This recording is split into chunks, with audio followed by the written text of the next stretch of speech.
So the question is, a first order reaction is 50% completed in 20 minutes at 27 degrees Celsius and in 5 minutes at 47 degrees Celsius. The energy of activation of the reaction is.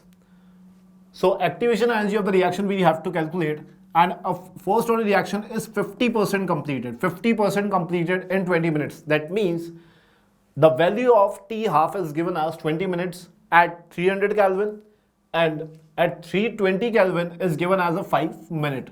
So value of the K1 at 300 Kelvin is 0.693 upon 20. Similarly, the value of the K at 320 Kelvin is equal to 0.693 upon 5.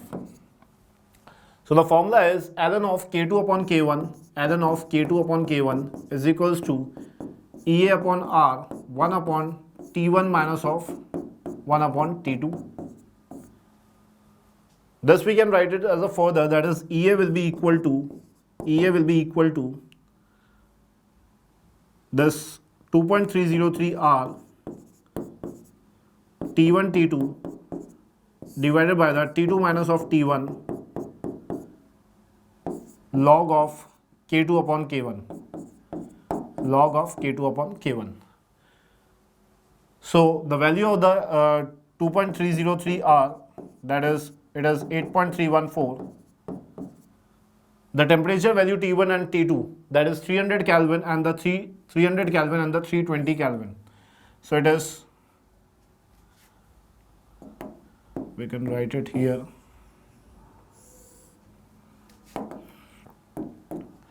This will be 2.303 multiplied by the 8.314.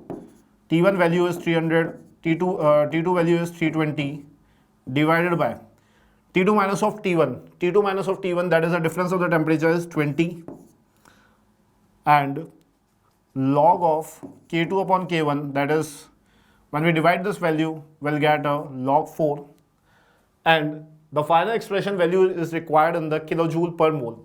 So kilojoule per mole, so it is divided by the 1000. We'll divide this value by the 1000 to convert into the kilojoule per mole. So when we solve this, we'll get the value that is equal to 55.14 kilojoule per mole. The value will be the 55.14 kilojoule per mole. So value of the activation energy, that is the EA, that is equal to 55.14 kilojoule per mole. So the correct option to this question is option number 2. Option number 2 is the correct option to this question.